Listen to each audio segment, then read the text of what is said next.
Today is Thursday, July 30th, 2026. This is Quick Start from CBN News. I'm Dan Andros. Iraq's prime minister calls on Christians to return home. We'll have that top story and more on today's podcast, where we bring you news from a Christian perspective. Don't forget to subscribe and leave a rating. You can always email us as well, quickstartpodcast@cbn.org. Glad you're here with us, getting through the news of the day. Each and every weekday, bright and early, we are here doing just that. With me today, CBN's Trey Goins-Phillips. And on the focus story, Trey, Missouri Fire Department removes the Christian flag from its station. Yeah, another attack, I guess we could say, from the folks at the Freedom from Religion Foundation. So we'll get into the latest on this story here in just a few minutes, so everybody stick around for that. Yes, always the important work FFRF is doing. Unbelievable. Look forward to the details on that coming up here in just a moment. On the main thing, a hero Christian mayor in Syria has been in prison for months. I'll have more on that coming up on the main thing. All right, and with that, we are going to go to the news in 90 seconds. Can Iraq's ancient Christian community ever come home? Iraq's prime minister is urging Christians who fled decades of war and ISIS to return, but church leaders say words alone won't reverse the years of trauma and distrust. Iraqi's prime minister says bringing Christians back is now a top government priority, offering returning families access to housing programs and encouraging Christian investors to help rebuild the country. Again, Christian leaders remain deeply skeptical. They say the real issue is security, corruption, discrimination, lack of jobs, and unresolved property disputes still haven't been addressed, making a large-scale return unlikely. The distrust runs deep after ISIS devastated Christian communities back in 2014. Iraq's Christian population has plummeted from roughly 1.5 million to now fewer than 250,000 today.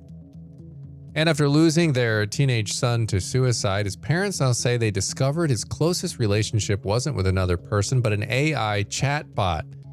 Sewell Setzer Jr.'s parents describe him as a bright, kind teenager who gradually became withdrawn, stopped completing schoolwork, and spent less time with family. After his death in 2024, investigators found months of conversations with an AI companion chatbot instead of evidence of bullying or an online predator. Those are just some of today's top headlines. You can check out more stories over at cbnnews.com. And you got this story on cbnnews.com, our interview with the parents. It's really tough. It's hard to get through, to be honest with you, just knowing the outcome and what happened to their son and seeing how just normal and sane and engaged these parents are. And to know that this happened to their son, it's scary, to be honest, but your heart breaks for the family, of course. But man, this chatbot, they explained in the interview when they uncovered it and looked at the conversations, was urging him whenever he had expressed thoughts of self-harm, it would encourage him and say, hey, come home into my world in all of these horrible things. And so, man, it's just very frustrating. The family says their Christian faith has sustained them through the tragedy, and they're urging parents to keep devices out of bedrooms, talk openly about AI, not just cheating or homework, but watch for signs that technology is replacing real life relationships. And now it's normal, but man, we don't even know. We're scratching the surface, Trey, on what the side effects of this technology is on us. And it's only getting more and more able to put us in our own silos. I get the appeal of AI. I think all of us use it, and there are some really good things that can come out of it. But I think it also, just like social media and having smartphones in our pockets, it feeds some of our worst instincts by making all of this stuff so instantly accessible. I think it's just a siren call. It's really attractive to know I can get instant responses, I can get instant reactions, I can get instant information, which is quicker than any human being I'm interacting with, and I don't have to do the work of interacting with a person. I think slowly over time, really quickly, but without us noticing it, we start to rely on these things. And I think that a lot of times that's what happens, especially with these teens that are going through all kinds of hormonal changes. They're becoming more self-conscious, more self-aware, and all the things that comes with going through puberty and becoming a teenager, and pushing back against accountability structures and becoming more independent, all of those things that are just innate in our sinful natures becoming more prevalent.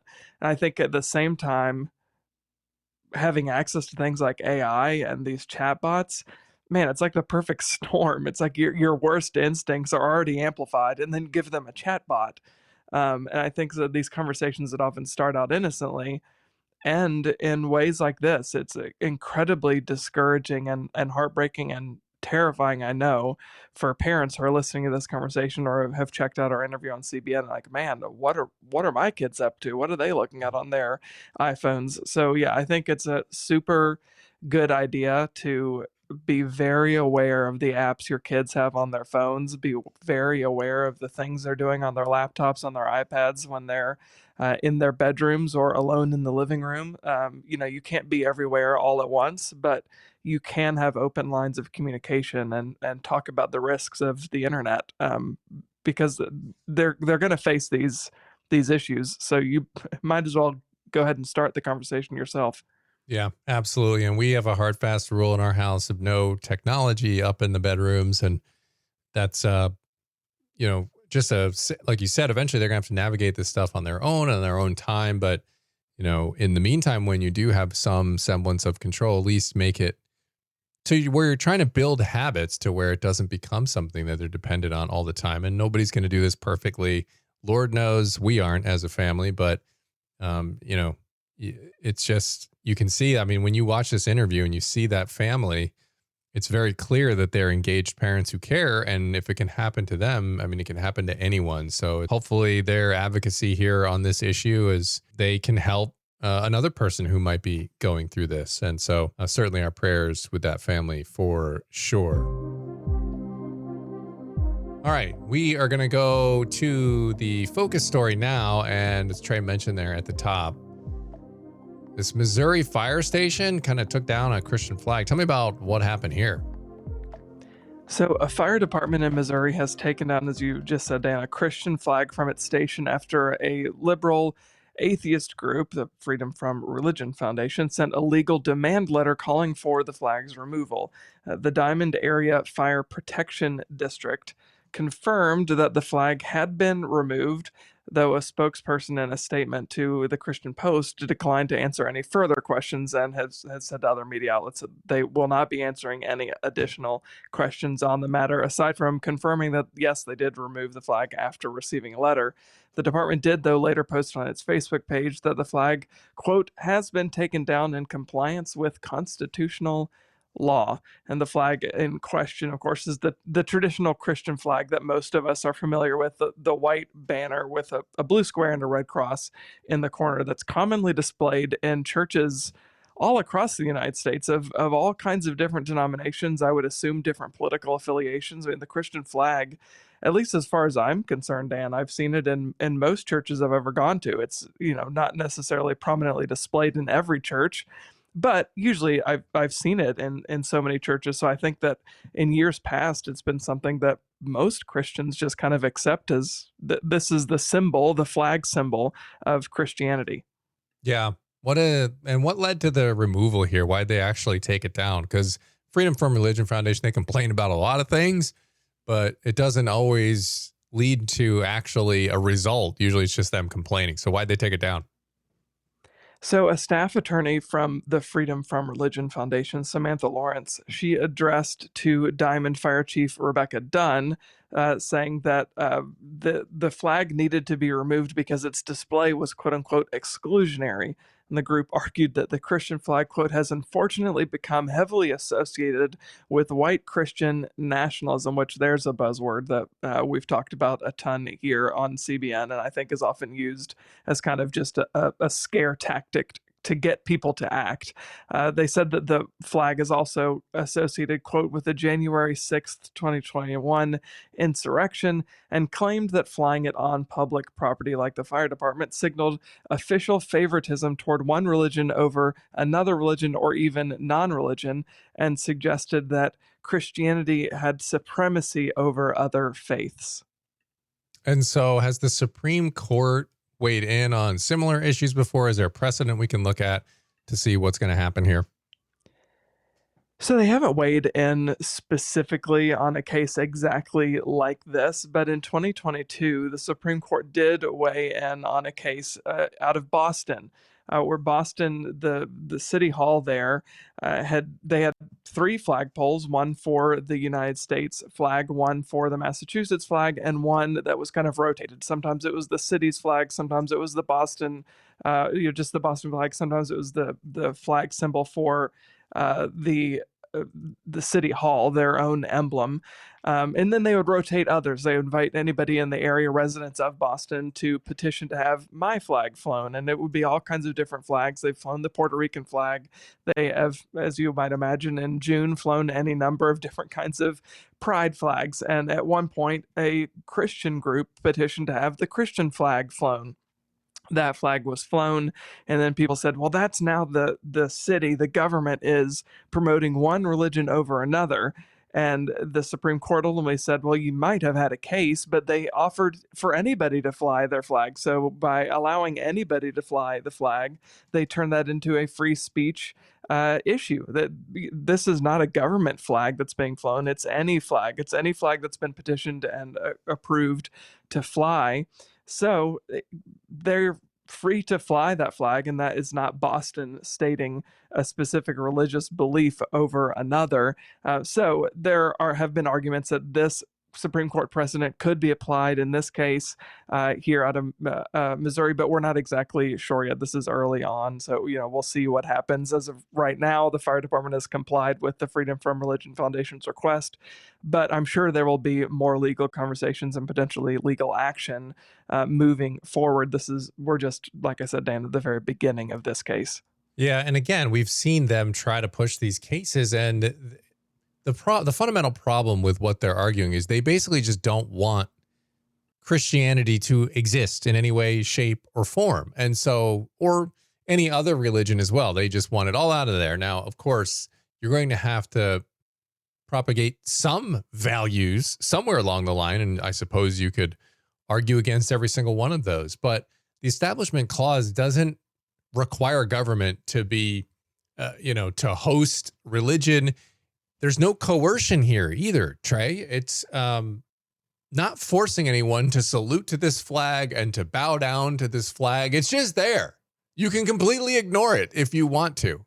So you're not being forced into this belief or forced to practice this religion or the religion being established by the mere presence of it. And I think our founders, it was very clear on that as they prayed in Congress. They opened up very much about their faith in politics. So it's kind of silly that this continues that somehow the existence of religion on a government property equals coercion and forcing and establishing a religion. It's such a leap to me. And usually these cases end up bearing that out. Yeah, for sure. Another interesting piece to this story, and I haven't seen much reporting on it, and I don't know, from a legal standpoint, how would this factor in? But this particular fire department that was flying the Christian flag, they have a very small paid staff, but it's predominantly a volunteer staff, and I would assume that the vast majority of the people volunteering are probably Christians and that they were flying a Christian flag. So I do wonder, how does that factor in, knowing that the people who are flying it are not government employees, that they're volunteers who live in the area and they're volunteering their time and potentially putting their life on the line. So they should be free to put up a flag that represents, hey, we're all volunteers, and this is something that we all as volunteers identify with. So yeah, it'll be interesting to see if that piece is brought up in any sort of potential legal arguments, but also, I think you're exactly right. This is often just a direct attack on Christianity, because I don't see groups like the Freedom from Religion Foundation spending all this time, energy, and money to go after Muslim groups or Hindu groups or Buddhist groups. It only seems to be the Christian groups who are Right. constantly facing attacks from organizations like this. But either way, it'll be an interesting one to follow to see if there is some legal action that comes from it.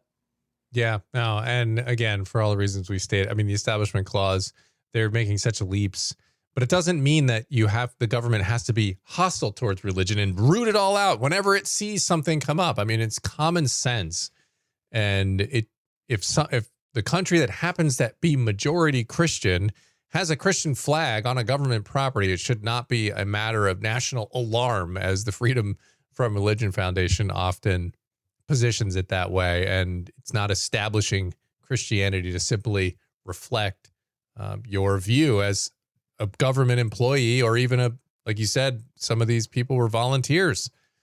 Just because they're on government property doesn't mean they can't express their views as well. So we'll continue to watch that one and see how things shake out, and stay tuned to CBN News for updates on that. But appreciate you bringing that one to the podcast today.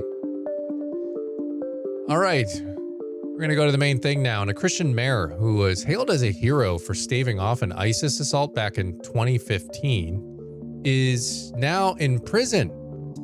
Suleiman Khalil, who helped to save his town back in 2015 from an ISIS rampage, is now sitting in prison. They haven't even announced the charges. Well, Joel Veldkamp from Christian Solidarity International is working on this case, and he joined me to discuss it for today's main thing. Syria's Christian community is facing new threats after the fall of ISIS. Christian Solidarity International is now calling for the release of Suleiman Khalil, a Christian mayor credited with helping save his hometown from ISIS more than a decade ago, while also raising alarm over reports that Alawite women and girls are being kidnapped amid ongoing instability. Well, joining me now is CSI's Joel Veldkamp to discuss it. Joel, thanks for being here. Great to be here. Thank you, Dan.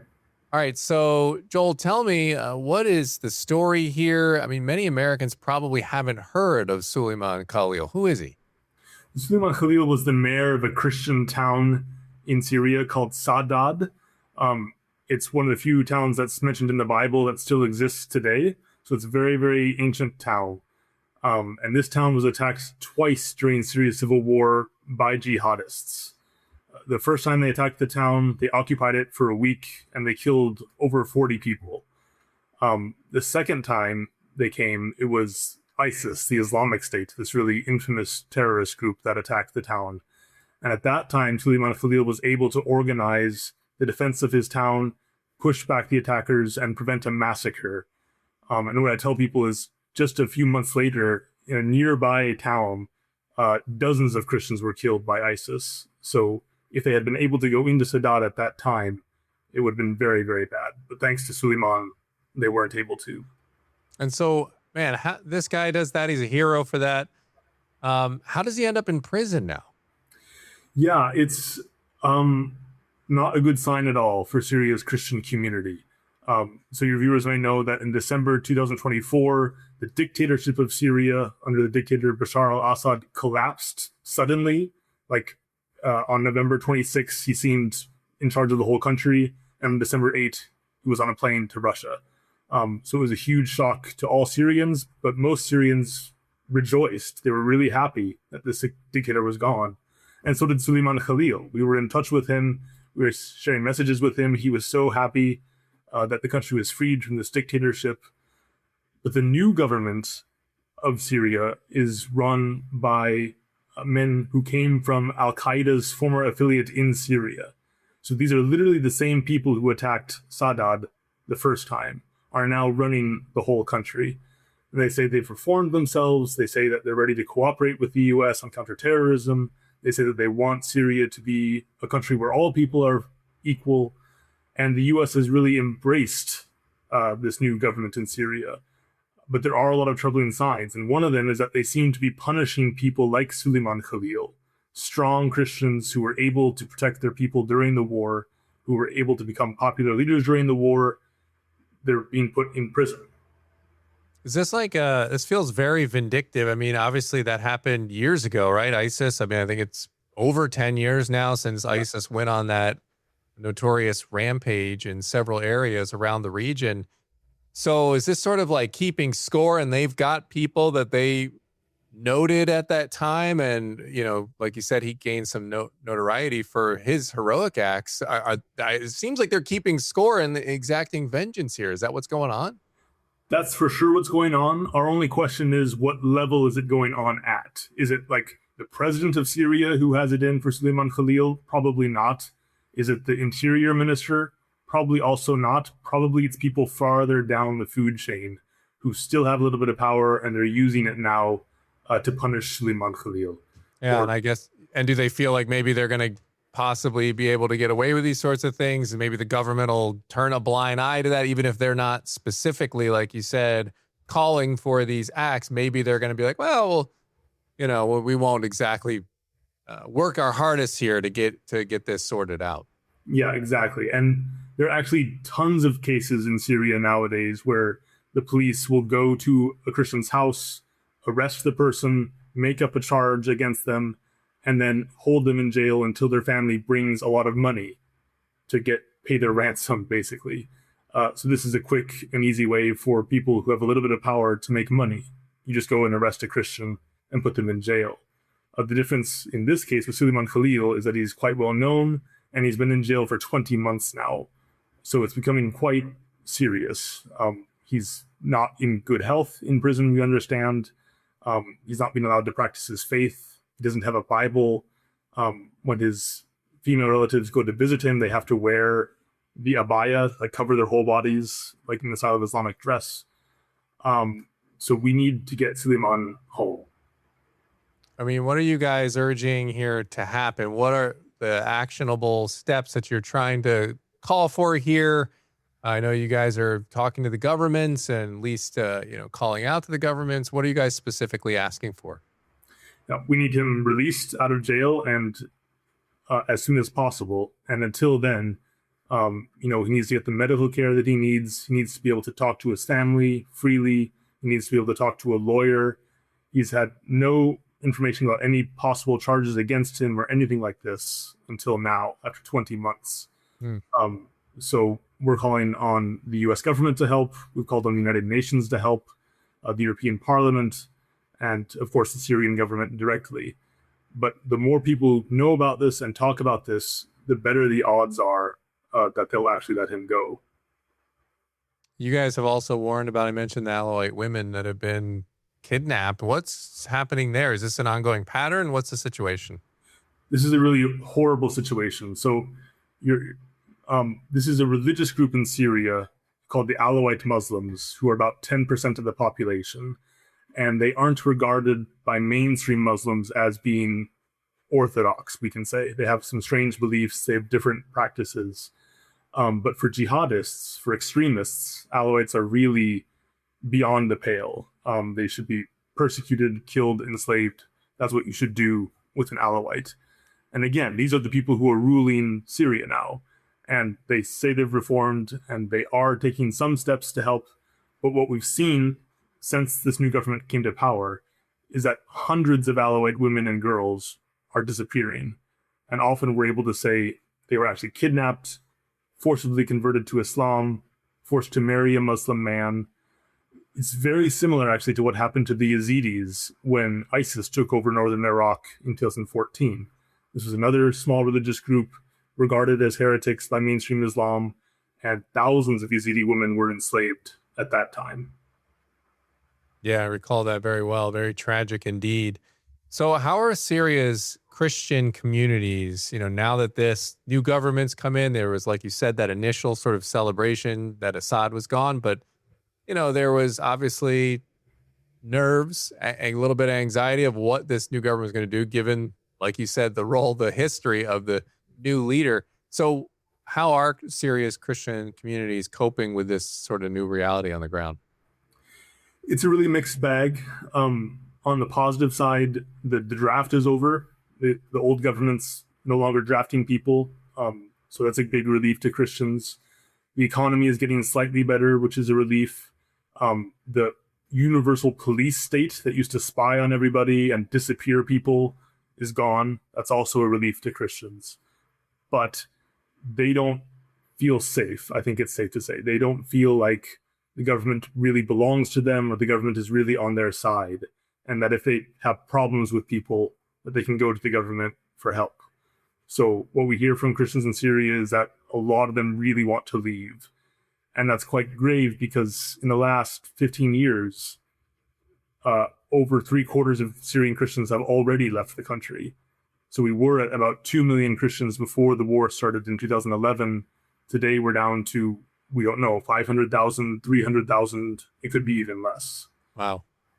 That is a big number heading out of there, and you can't blame them. But how can viewers, Joel, support the work you guys are doing on the ground there?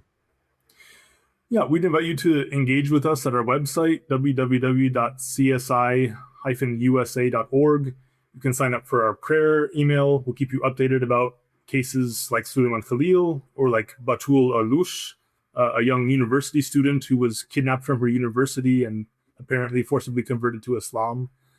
You can donate to support our efforts. We are on the ground in Syria. We are working through churches and Christian organizations in Syria to help people affected by the war. And you can get in touch with your lawmakers and tell them this hero named Suleiman, or Solomon, that's the English way of saying his name, is in jail in Syria and he needs to come free. We actually have a petition at our website where you can send a message directly to the Syrian government for Suleiman, saying, we know about him, we know that you put him in jail, and we want him to be let free. Appreciate Joel stopping by and spending a few minutes. Again, go to csi-usa.org and you can help out those efforts on the ground. They are everywhere. And as Joel was talking about, they'll take prayers, they'll take whatever they can get, but it does require a lot of groundwork to build these relationships and not just fly by night, kind of drop stuff off and leave. It's a lot of work and a lot of investment to walk alongside people who are being persecuted like that. So csi-usa.org.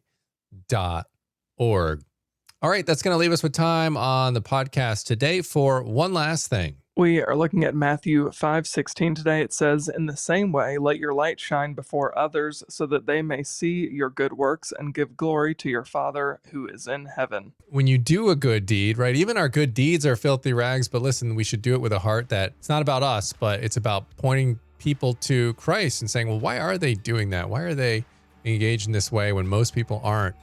So that's what we should be striving for, so that people see God in you. All right. Head on over to cbnnews.com, faithwire.com for more news from a Christian perspective. God bless. See you back here tomorrow.